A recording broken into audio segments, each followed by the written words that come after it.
What is different this year specifically? Hi, Deidre. What a difference a year makes. Last year in the fourth quarter, they were running into some production snags. They reached a weekly running rate of 400 units a week, but they had to do that at great cost and, again, solving some supplier issues. A year on, they're now running above that 400 weekly rate. Elon Musk would not get too specific about how many units above that on a weekly basis, but he did say it's not a trivial amount. And a year from now or late next year, they hope to be at about 800 units a week, so essentially doubling their production output within a little bit more than a year. And Alan, we know that the stock market is certainly reflecting a lot of optimism. I'm looking at the stock. I mean, it's tripled this year, and the Model S available for $69,000. And while that's not cheap, it is cheaper than some of the other models and what a lot of people thought was going to be available.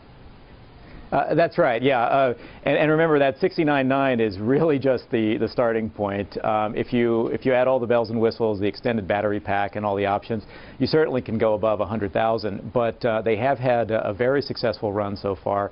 Best performing automotive stock in the world.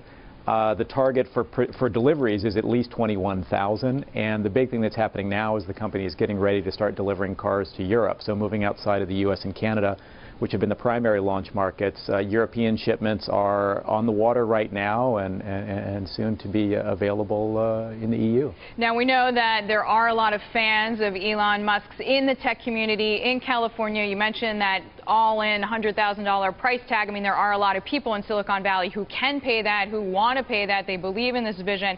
But California in general, not really well known for being an auto production state. How many people are working there right now? That's right. They now, at that plant, which is, by the way, is a very old plant. It's a 50-year-old facility. They have approximately 3,000 employees in Fremont, California, in the Bay Area.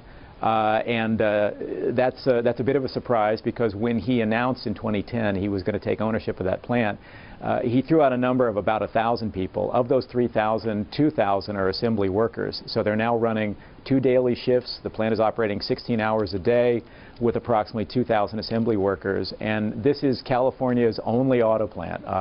We make a lot of things out here, but cars are not one of them these days. All right. Now, I heard you mention Europe and the expansion plans there, but just staying local, at least for you, Alan, what is Musk's ultimate goal for the plant?